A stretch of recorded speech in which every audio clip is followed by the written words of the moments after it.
propose dans cette nouvelle vidéo de voir l'usinage d'un faux plateau pour mon plateau diviseur. Alors, pourquoi un faux plateau? Ben, en fait, parce que pour pouvoir utiliser ce plateau diviseur, il me faut maintenant un moyen de bloquer dedans des pièces, si je veux bloquer des pièces rondes par exemple, hein, cylindriques en tout cas, il me faut donc un mandrin.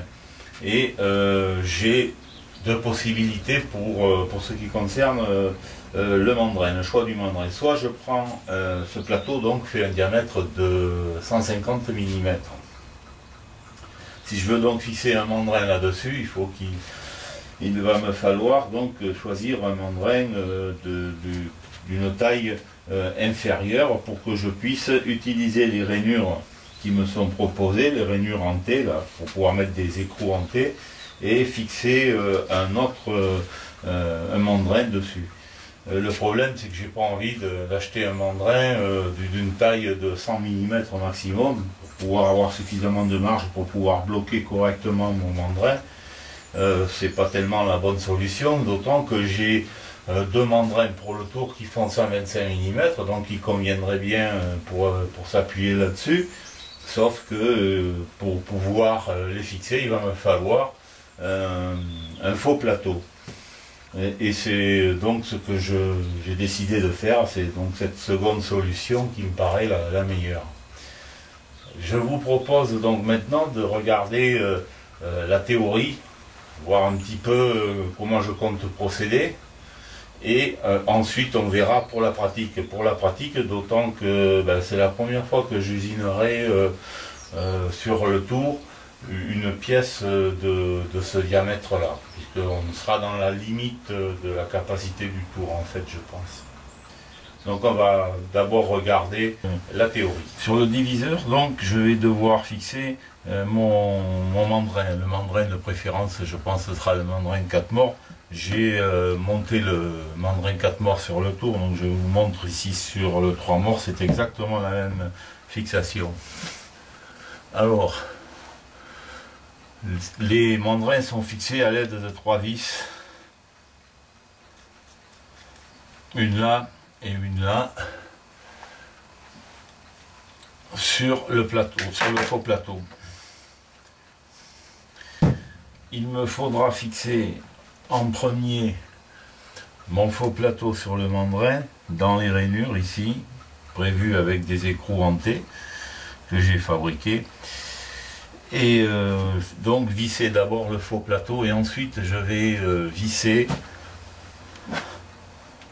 sur le faux plateau mon mandrin. Seulement il faudra que je prévoie pour accéder avec la clé, pour visser, un peu d'espace que j'ai mesuré à peu près comme ça ici. Pour pouvoir engager les vis, je ne pourrais pas faire. Donc voilà le petit inconvénient de ce montage, mais de toute manière, quelle que soit la méthode de fixation, voilà, le faux plateau est inévitable en fait pour fixer un mandrin. J'ai donc relevé toutes les cotes qu'il me fallait et je vais vous présenter maintenant sur le plan. On a ici la vue du mandrin du faux plateau côté plateau diviseur, et ici la vue du côté où seront fixés les mandrins. Enfin le mandrin, puisqu'il n'y aura qu'un seul mandrin à fixer. Alors on peut voir ici un épaulement qu'il va falloir que je fasse donc autour, à peu près dans les 5 mm, qui sera fait d'ailleurs à la demande pour pouvoir emboîter là, cette partie-là du mandrin. Donc ça, je le ferai par des essais à mesure que j'usinerai. Et ensuite, ici, par contre, un autre épaulement qui va me permettre lorsque le plateau sera fixé sur le plateau diviseur, de pouvoir passer mes vis et assurer le blocage. Cette épaisseur me le permettra. Ensuite, ici, on peut voir donc les fixations. Donc, en premier, il y aura la fixation du faux plateau sur le plateau diviseur par ces 3 vis là. et le dispositif d'écrou dans les rainures, d'écrou hanté dans les rainures. Et ici, sur la partie la plus extérieure du faux plateau, la fixation des membrnes. Il est à noter que là, je n'aurai pas du tout de filetage à faire. Les trous qu'il y aura se servent uniquement à passer les vis. Il n'y aura pas donc de filetage à faire. Ce qui concerne la matière première, j'ai dû donc acheter un bloc d'acier. Alors c'est du E36, c'est un acier doux, qui ne peut pas être trempé, qui ne peut pas subir de traitement thermique, mais ça bon, j'en ai rien à faire puisqu'en fait je ne vais pas avoir à le faire. Voilà, bon, il a de bonnes qualités d'usinage si j'en crois ce que j'ai lu, et en même temps il peut, je pense, il peut être soudé, mais il n'y aura pas de soudure à faire. Voilà, j'ai installé donc le bloc sur le mandrin 4 morts. Alors j'aurais très bien pu le prendre aussi sur un mandrin 3 morts, mais j'ai préféré utiliser le 4 morts parce que il m'assure plus de prise sur la pièce. Vu que en fait il a fallu que j'inverse les morses, et la pièce est prise sur à peu près 8 mm. Donc ça tient bien quand même, hein, il n'y a pas de problème, mais bon, 3 morses ça aurait été peut-être un peu juste. Un autre point, on voit bien qu'on est dans les limites de la capacité de la machine, encore que là, je touche le mort. Voilà, on peut voir que le transversal bute sur la pièce. Je rappelle que ce rond, là, il fait 130 mm. Hein. Donc je bute dessus, hein, mais bon, je pourrais à la rigueur, il n'y a pas de problème, je vais pouvoir usiner ma pièce, mais bon, voilà, on est dans les limites de la hauteur du diamètre usinable à mon avis. Voilà. Donc j'ai centré cette pièce au mieux que j'ai pu. J'ai passé beaucoup de temps pour le faire, comme d'habitude. Je ne suis pas très expérimenté. J'ai utilisé en premier, je ne l'ai pas montré parce qu'il aurait fallu plus de demi-heure. Comme je pense déjà, cette vidéo va être faite en 2 parties. Il y a beaucoup de choses à dire là. Donc j'ai utilisé comme repère la pointe de mon outil. Puis ensuite j'ai finalisé avec le comparateur. Je vais dresser cette face. On voit bien que la scie qui a tronçonné ça, ben, elle a laissé pas mal une surface moche, hein, aussi. Mais bon, comme le morceau je l'ai commandé avec suffisamment de matière pour pouvoir justement redresser, et pas trop quand même de matière pour pas avoir à user tous mes outils pour enlever l'excédent, hein. Voilà, donc je pense que j'ai fait un bon choix. Et voilà, donc ça tourne suffisamment rond pour pouvoir arranger ça et ensuite obtenir un résultat meilleur. Ici je vais d'abord usiner cette partie là, 30 mm. Alors je vais d'abord dresser cette face correctement, passer ensuite à usiner à 30 mm, et après je retournerai ma pièce pour usiner le diamètre à 125. Et j'attire votre attention sur ce genre de montage, hein. Voilà, on a les morts qui dépassent considérablement le diamètre, donc ça c'est dangereux. Il y a un risque d'accrochage, et comme ça suffisait pas, eh ben, il a fallu que j'enlève la protection de mandrin, ce qui fait que voilà, bon, ce montage il est inévitable, hein, je ne pouvais pas faire autrement, mais il présente un risque, il faut en être conscient. Donc je le signale pour tous ceux qui se mettent, parce que je sais que ma chaîne s'adresse évidemment à des débutants comme moi. Eh bien il faut redoubler de prudence dans ce genre d'exercice, puisque bon, les sécurités elles n'y sont plus là, et même si c'est un petit tour, ça peut faire beaucoup de mal. Voilà, donc je ferai attention, je vérifie qu'effectivement j'ai vérifié que rien ne touche, et chaque fois que j'approche un outil je vérifie qu'il ne va pas y avoir de choc. Voilà, prudence.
c'est pas vilain.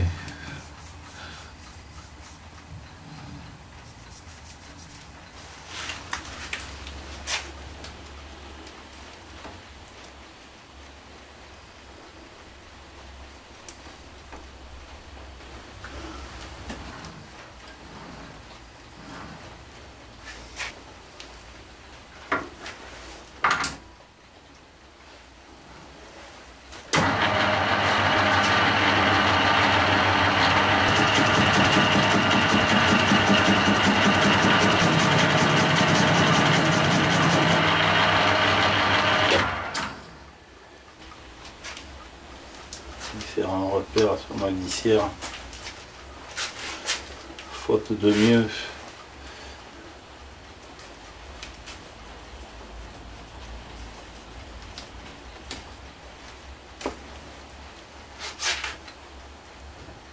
Voilà.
Bon, il en reste pas mal encore à enlever.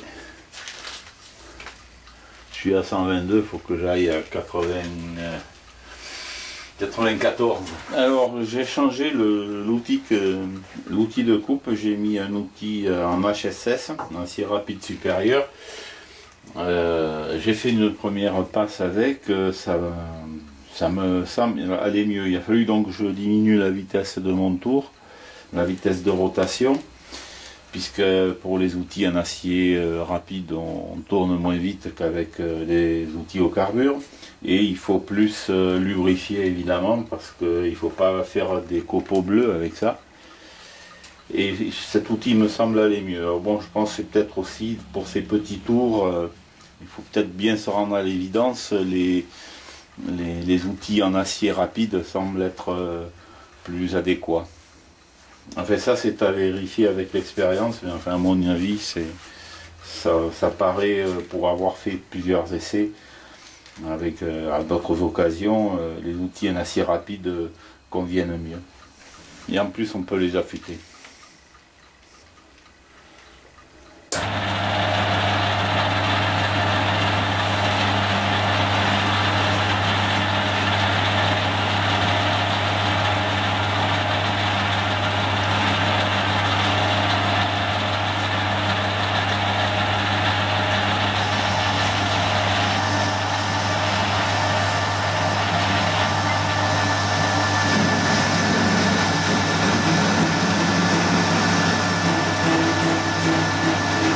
Un vrai copeau là.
bloqué.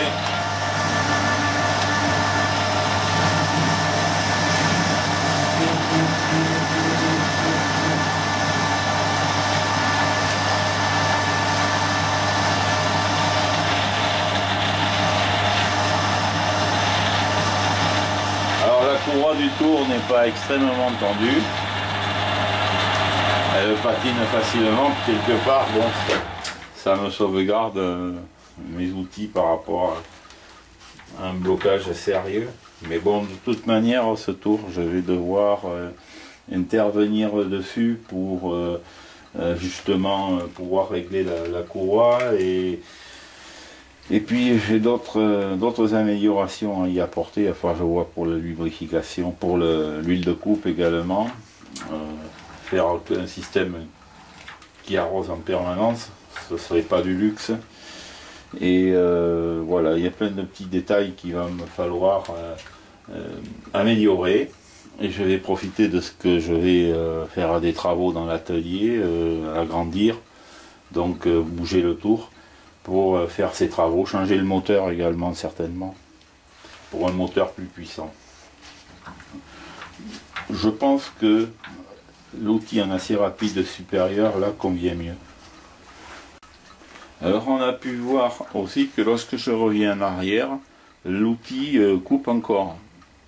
Alors en bonne logique, normalement non, puisque quand on revient en arrière, il repasse là où il est passé.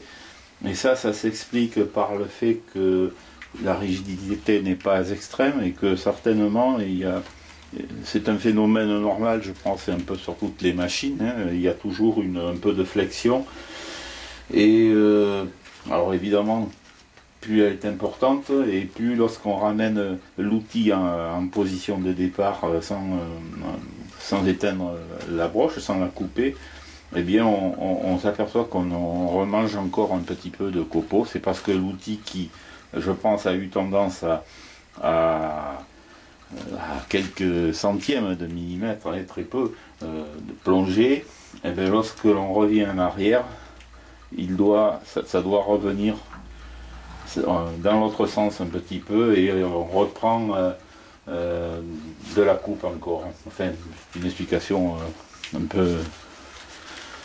peu laborieuse, mais voilà, je pense que c'est normal, ça se produit, on le vérifie même sur les fraiseuses, ça.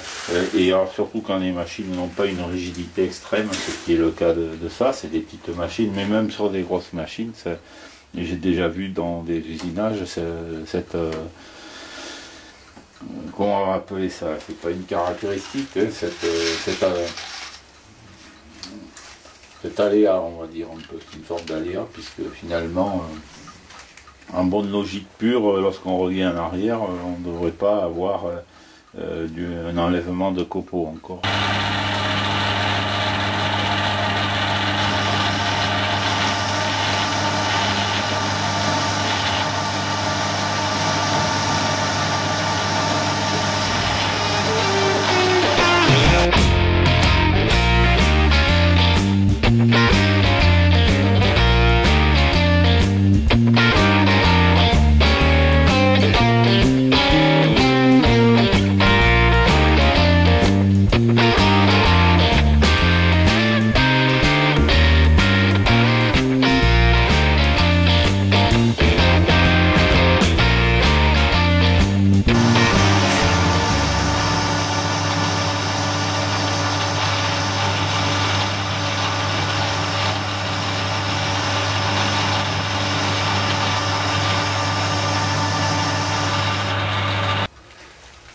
Alors c'est le moment de commencer à contrôler, parce que j'approche de... Alors ici je veux faire 94 ou 95, bon c'est pas très important cette côte là, puisque c'est pas là-dessus que s'emboîtera le mandrin, c'est la partie qui sera en contact avec le plateau diviseur. Bon, on va dire 95 quoi. Donc je commence déjà à regarder, bien que je sais que je suis quand même loin de la côte.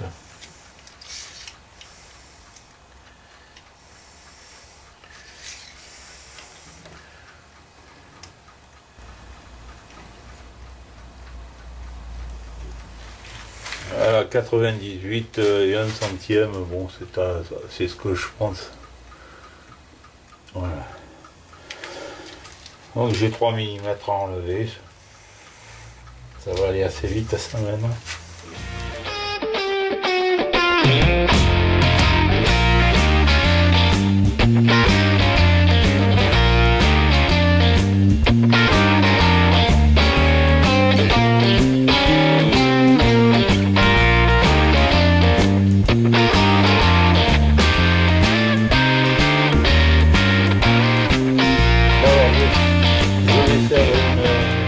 De finition de 3/10 de millimètre et j'ai augmenté la vitesse de rotation et je vais la faire sur la plus grande partie de l'épaulement, je vais la faire avec l'avance automatique.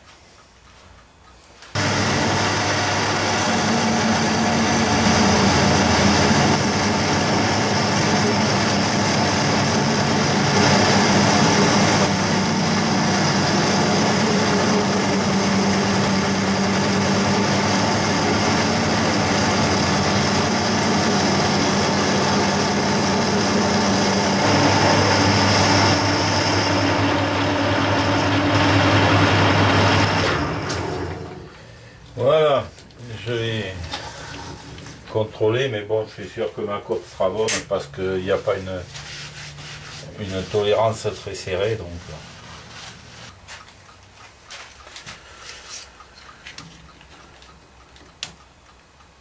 Là, je devrais pas être loin des 95. Hein.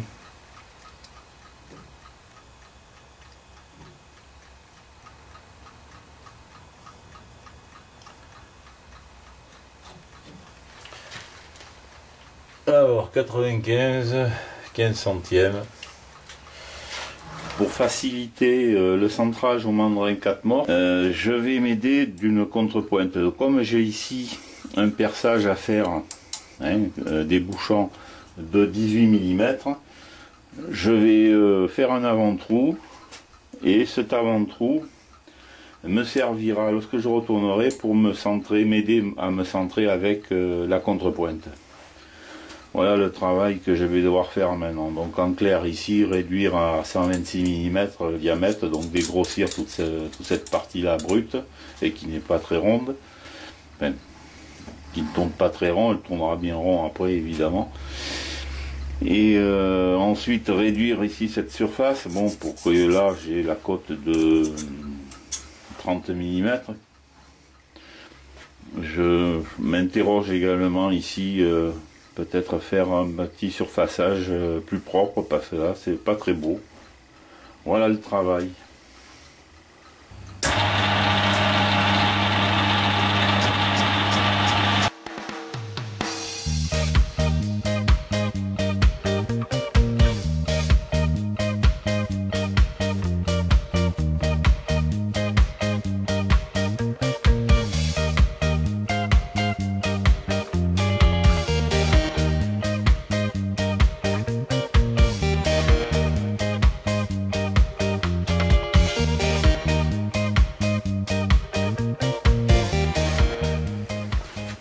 Voilà, le moment est venu maintenant de retourner la pièce pour reprendre par l'autre côté.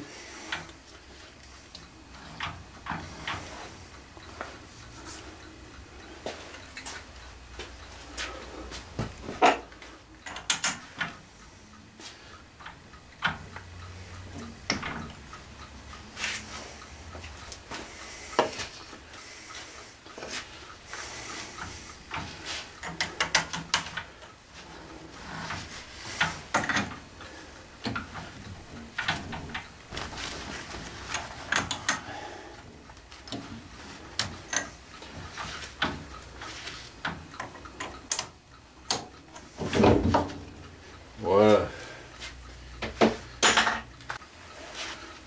Alors voilà le plateau.